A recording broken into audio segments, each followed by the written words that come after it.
자막 제작.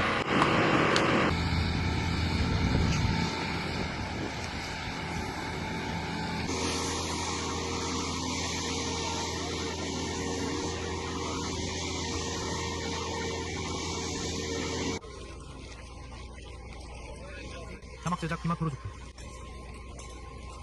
자막 제작 디마토로 조카. 러시아가 키이우 지역의 주거용 건물에 대대적인 미사일 공격을 다시 가해 14명이 목숨을 잃었고 수백 명이 공격 지역에서 대피했습니다. 그리고 비시네보에에서는 러시아군의 공격으로 한 번에 5개의 거리가 파괴되었습니다.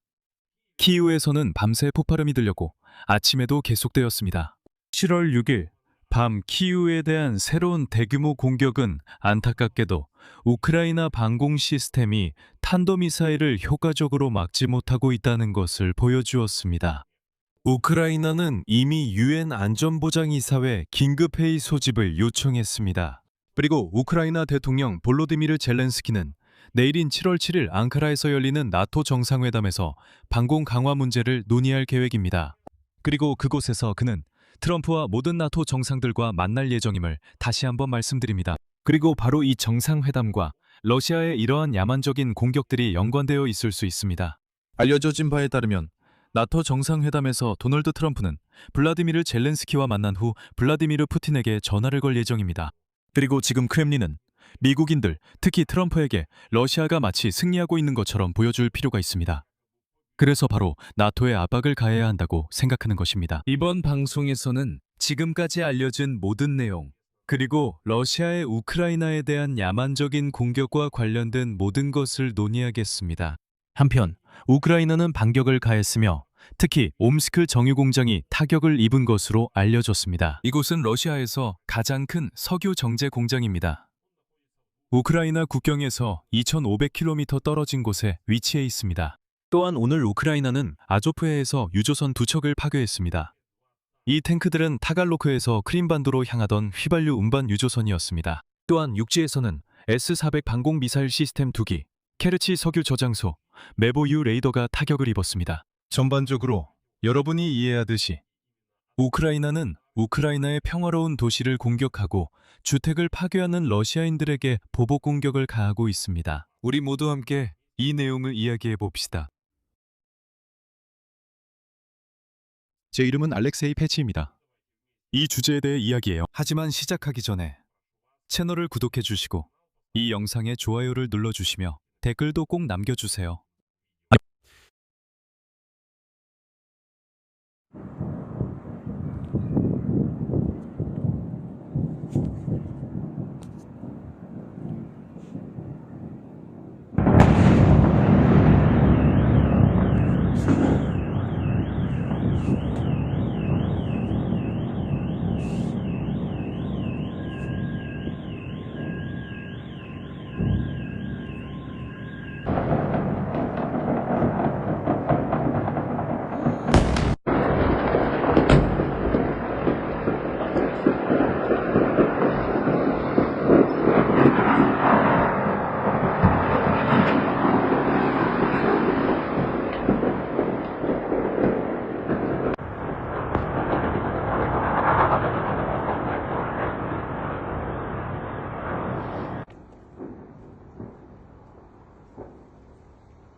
계속.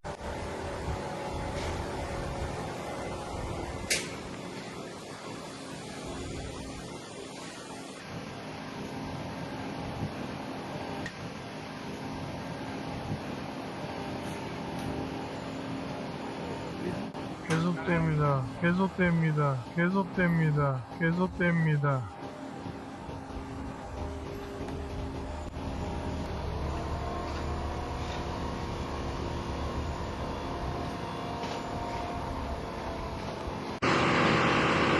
자막 제작.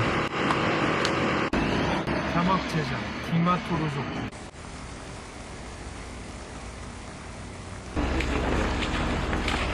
자막 디마토르조크 감사합니다.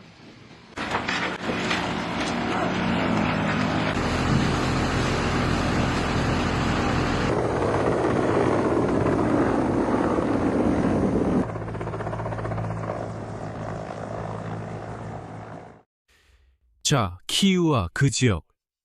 오늘 밤 7월 6일 밤에 다시 한번 러시아인들의 대규모 미사일과 드론 공격을 받았습니다. 당국에 따르면 키이우에서는 최소 12명이 사망했고 약 60명이 부상을 입었으며 그 중에는 어린이 2명도 포함되어 있습니다.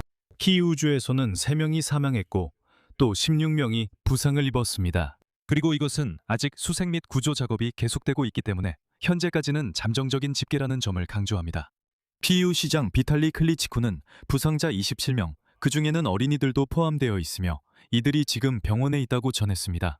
당국에 따르면 수색 및 구조 작업이 계속되고 있기 때문에 희생자 수는 더 늘어날 수 있다고 합니다. 우크라이나는 러시아가 민간 도시를 대상으로 대규모 미사일 공격을 가한 것과 관련해 지금 즉시 유엔 안전보장이사회 긴급회의를 소집하고 있습니다. 그리고 이어서 우크라이나 외무장관 안드레이 시비아의 발언을 인용하겠습니다. 우크라이나를 향해 발사된 러시아의 모든 미사일은 우리 국경을 훨씬 넘어서는 메시지를 담고 있습니다. 그것은 폭력이 법을 대체할 수 있고 두려움이 연대보다 강하며 잔혹함이 처벌받지 않는다는 것을 세계에 설득하려는 목적을 가지고 있습니다. 지체하거나 미온적인 반응으로는 테러를 막을 수 없습니다. 오직 단호하고 시기적절한 행동만이 그것을 멈출 수 있습니다. 같은 시각, 우크라이나 대통령 젤렌스키는 나토 정상회의를 준비 중이었습니다. 7월 7일과 8일에 열리는 앙카라에서 열리는 정상회의에서 그는 미국 대통령과 모든 나토 정상들과 만날 예정이며 러시아가 전 세계가 지켜보는 가운데 아무런 처벌도 받지 않고 민간 주택을 계속 파괴하고 있다고 밝혔습니다. 그래서 우크라이나는 이번 나토 정상회의에서 이 테러를 멈출 수 있는 강력한 결정을 기대하고 있습니다. 젤렌스키는 우크라이나 수호자들이 드론과 순항미사일에 맞서 매우 높은 효율성을 보여주고 있지만 유격미사일 부족으로 인해 러시아의 탄도미사일은 여전히 어려운 표적이라고 언급했습니다. 다음은 젤렌스키의 인용문입니다. 무엇보다도 미국과 우리의 유럽 파트너들이 앙카라에서 열리는 나토 정상회의에서 우리의 영공방어, 즉 평범한 사람들의 생명을 지키기 위한 강력한 결정을 내리고 나오는 것이 매우 중요합니다. 동맹국들의 패트리엇 미사일이 창고에 남아있는 한 이는 러시아가 계속해서 주거지를 공격하도록 부추기는 것일 뿐입니다. 미국과 유럽은 이 테러를 막을 충분한 힘을 가지고 있습니다. 그리고 매우 유감스럽게도 오늘 밤 모든 탄도미사일과 치르콘 미사일이 우크라이나의 방공망을 완전히 뚫고 말았습니다. 우크라이나 공군의 전파 기술 부대가 419건을 포착했습니다.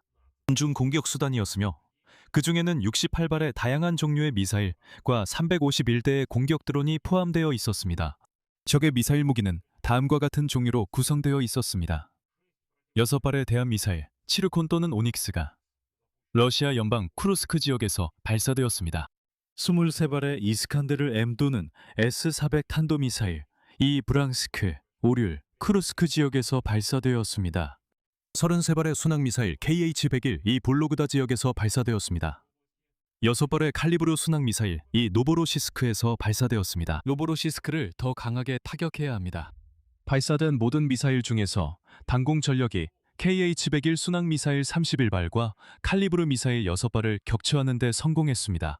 안타깝게도 모든 탄도미사일과 치르콘 미사일이 전부 뚫고 들어왔습니다. 이는 방공 시스템용 미사일이 심각하게 부족하다는 것을 보여줍니다. 패트리어트 문제는 반드시 나토 정상회담에서 제기해야 합니다. 그리고 젤렌스키 본인도 어떤 탄도미사일이나 대함미사일도 격추하지 못했다고 인정했습니다. 바로 패트리어트 시스템용 요격 미사일이 심각하게 부족하기 때문입니다. 이 사실은 우크라이나 공군 사령부 통신국장 유리 이그나트도 확인했습니다. 다음은 그의 인용문입니다. 탄도미사일을 격추하려면 격추할 무기가 있어야 합니다. 시스템은 충분히 있습니다. 미사일의 지속적인 공급이 필요합니다. 우리는 요격 미사일이 심각하게 부족합니다. 이 방송이 녹화될 당시 키이우에서는 이미 14명이 사망했고 60명이 부상당했으며 그 중에는 안타깝게도 어린이들도 있습니다. 현재 구조대원들은 20곳이 넘는 장소에서 작업 중입니다. 가장 심각한 상황은 우크라이나 수도의 다르니치키와 포돌스키 지역에서 발생했는데 러시아군이 바로 주거용 고층 건물을 공격했기 때문입니다. 국가비상사태국에 따르면 포돌스키 지역에서는 9층짜리 건물이 피해를 입었습니다. 그곳에서는 9층부터 5층까지 아파트가 파괴되었습니다. 또한 비주거용 건물과 차고 협동조합도 피해를 입었습니다. 그곳에서는 자동차들이 불에 탔습니다. 바르니치키 지역에서는 파편이 25층짜리 주거용 건물을 손상시켰습니다. 또 다른 고층 건물에서는 약 150제곱미터 규모의 아파트에서 화재가 발생했습니다. 또한 차고 협동조합에서도 불이 났습니다. 또 다른 30층짜리 건물에서도 파편이 떨어져 화재가 발생했습니다. 수도의 골로세예프스키 지역에서는 비주거용 건물에 불이 났습니다. 그리고 오볼론스키 지역에서는 창고 건물과 비주거용 부지에서 화재가 발생했습니다. 국가비상사태국 GSCHS에 따르면 구조대의 수색 및 구조 작업이 아직도 계속되고 있습니다. 왜냐하면 잔해 밑에 사람들이 남아있을 수 있기 때문입니다. 하지만 수도뿐만 아니라 러시아의 공격 여파가 키이우주에서도 확인되었습니다. 키이우주 군사행정청장 니콜라이 칼라슈니크의 말에 따르면 이번 공격으로 3명이 사망하고 26명이 부상을 입었습니다. 이는 방송 녹화 시점 기준입니다. 부상자 중에는 2명의 어린이가 있습니다. 한 명은 9개월 된 아기이고 다른 한 명은 12살 어린이입니다. 우크라이나 내무부 장관 이고르 크리멘코는 이번 밤에 공격을 받은 비슈네보이에서 재폭발 위험 때문에 이미 6,600명 이상의 주민이 대피했다고 밝혔습니다. 지금 이 순간에도 도시에서는 재폭발이 계속되고 있습니다. 또한 지하실에서는 공격 당시 사람들이 숨었을 수 있는 장소를 계속 수색하고 있습니다. 아직 대피 대상 민간인 정보는 확인 중입니다. 이어 클리멘코의 발언을 인용하겠습니다. 결과는 참혹합니다. 거의 5개의 거리가 완전히 파괴되었습니다. 규모로 따지면 수십 채에서 100채에 이르는 집들이 완전히 파괴된 규모입니다. 화재도 많이 발생했습니다. 공공서비스 부서가 작업 중입니다. 현장에서는 대규모 작업이 진행 중입니다. 또한 이미 긴급 지원 거점인 불굴 거점과 네즐람노스티 거점도 마련되었습니다. 임시 재난대응본부가 설치되어 신속 대응 텐트가 운영되고 있습니다. 또한 긴급 지원 버스도 마련되어 있어 그곳에서 신청서를 작성하거나 신고하거나 질문이나 걱정되는 문제를 상담받을 수 있습니다. 이를 통해 전문적이고 질 높은 상담을 받을 수 있습니다. 현장에는 이미 심리상담사, 사회복지사, 구조대원, 의료진, 경찰이 근무하고 있습니다. 즉, 민간인들에게 도움을 줄 수 있는 모든 기관이 함께하고 있습니다. 혹시 그곳에서 제 방송을 보신다면 언제든 이 버스들에 문의하실 수 있다는 점 참고하세요. 사실상 길에서 보이는 어떤 경찰관에게든 도움을 요청하셔도 됩니다. 경찰관이 여러분을 안내해 드릴 것이고 어디에 어떻게 문의해야 하는지, 어떤 서류를 작성해야 하는지 등 모든 절차를 설명해 줄 것입니다. 모든 분이 반드시 도움을 받게 될 것입니다. 도시에서는 대기 상태가 심각하게 악화되어 실제로 기준치의 5배를 초과하고 있습니다. 비상사태 영향권 내에 있는 시민들에게는 창문을 닫고 전문가들이 권장하는 규칙을 준수할 것을 요청했습니다. 이렇게 하지 않으면 현재 공기 중에 있는 위험한 요소들로 인해 중독될 위험이 있습니다.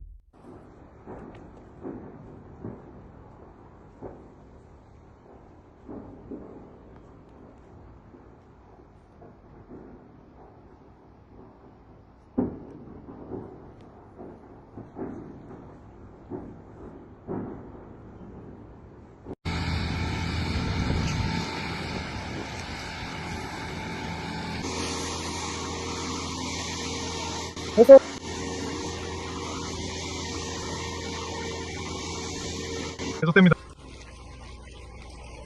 계속됩니다. 계속됩니다.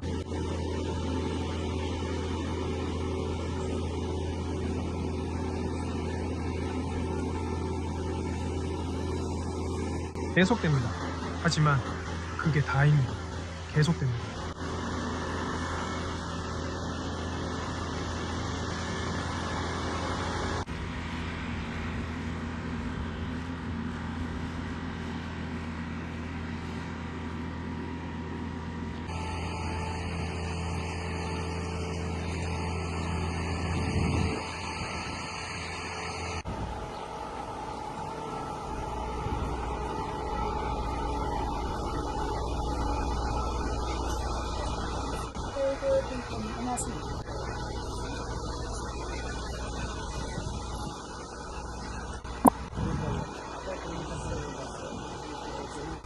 됐어.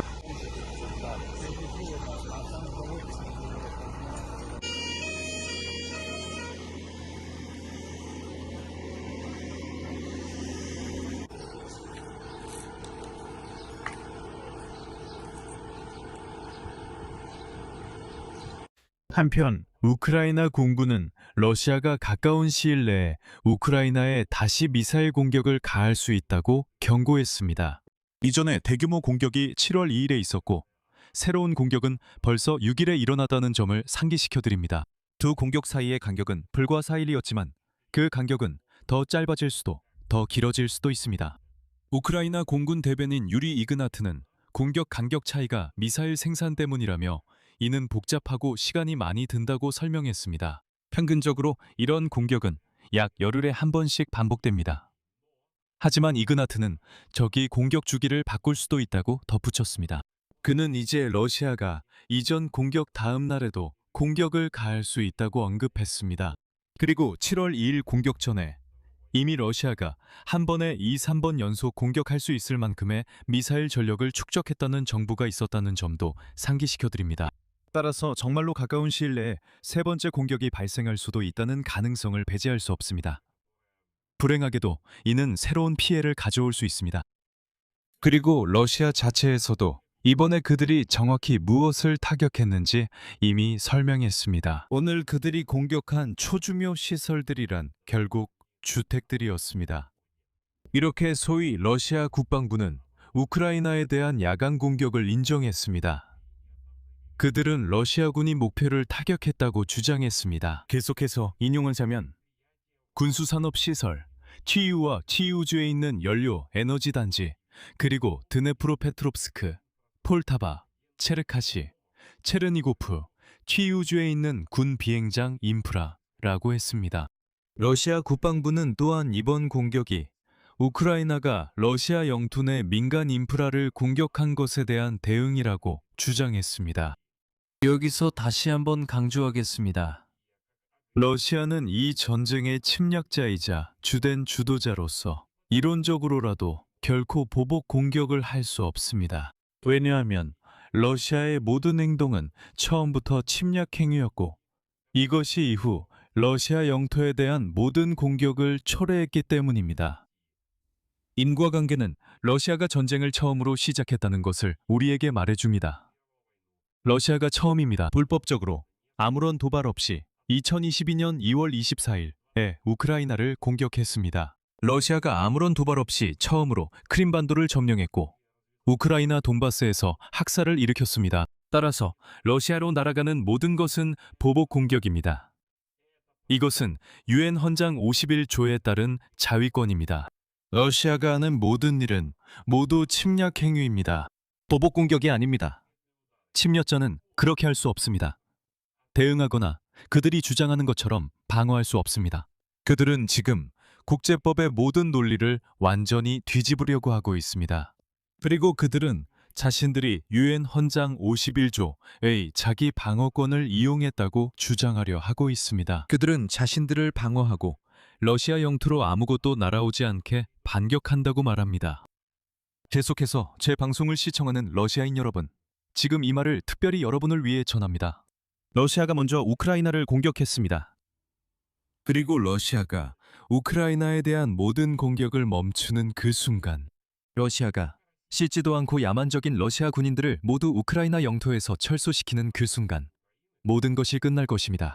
여러분은 어떤 것에도 대응할 필요가 없을 것입니다. 같은 순간에 러시아 인프라에 대한 어떠한 공격도 없을 것입니다. 마지막 러시아 군인이 우크라이나 영토를 떠나는 그 순간 모든 것이 끝입니다. 전쟁은 이렇게 끝납니다. 즉시입니다. 그래서 기본적으로 저는 이해합니다. 야만인들에게 보복 공격 중이라는 말도 안 되는 소리를 계속 주입해야 합니다. 그리고 안타깝게도 러시아 국민들은 아직도 이런 모든 것을 믿는 양떼와 같습니다. 그렇습니다. 마치 자신들이 방어하고 있다고 믿는 거죠. 그들이 반격을 하고 있다든지 이런 식으로 계속해서 믿고 있습니다. 그렇습니다. 그리고 분명히 오늘 러시아 국방부가 실제로 반격을 가했다는 성명을 발표했습니다. 여기서 인용문을 하나 더 말씀드리겠습니다. 러시아 국방부에 따르면 7월 6일 밤에 키예프가 러시아 영토를 625대의 드론으로 공격했으며 그중 613대가 격추되거나 무력화되었다고 밝혔습니다. 따라서 그들이 쓴 대로 인용하겠습니다. 국방부는 이번 공격의 목적이 젤렌스키가 나토 정상회의를 앞두고 서방 후원자들에게 그들의 자금으로 러시아 내 민간 시설을 타격할 준비가 되어 있음을 보여주기 위한 것이라고 보고 있습니다. 키예프의 주요 노력은 연료 및 에너지 단지의 시설과 물류의 피해를 줄이는 시도에 집중되었습니다. 우크라이나 영토에서 러시아 민간 시설을 겨냥했습니다. 레닌그라드, 야로슬라블, 칼루가, 크림반도가 포함됩니다. 러시아군은 나토 정상회의에 맞춰 대규모 공격을 저지하고 우크라이나 무인기를 대부분 격추 또는 무력화했습니다. 대체로 그들은 지금 국방부가 공격의 목표가 나토 정상회의에 맞춰 서방의 우크라이나 무인기의 수를 보여주려는 것이라고 주장하려 하고 있습니다. 그리고 기타 등등입니다. 전반적으로 그들은 지금 준비 태세를 갖추려 하고 있습니다. Якобы это нам надо перед саммитом НАТО что-то показать. 이제 러시아의 직접적 행동에 주목하세요. 첫째로, 블라디미르 푸틴은 7월 4일에 도널드 트럼프와의 전화통화가 확실히 있을 것이라는 사실을 잘 알고 있었습니다. 왜냐하면 트럼프가 미국 독립 250주년을 축하하는 전화를 받을 예정이었기 때문입니다. 그리고 그 전에 그는 나와서 그들이 콘스탄티노프카를 점령했다고 주장했습니다.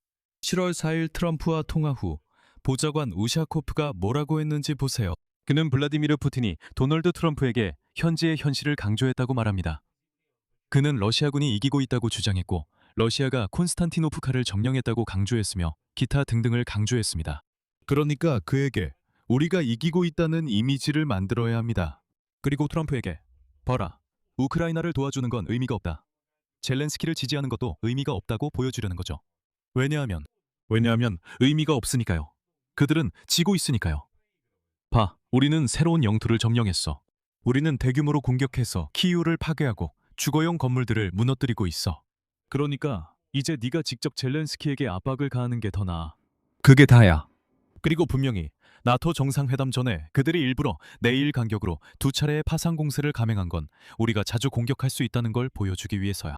그러니까 차라리 당신들이 젤렌스키를 어떻게든 막아서 그가 방어를 멈추게 하는 게 낫겠어. 그러면 전쟁이 끝날 거야. 이건 우크라이나가 아니라 트럼프와 유럽 지도자들에게 압박을 가하려는 시도야.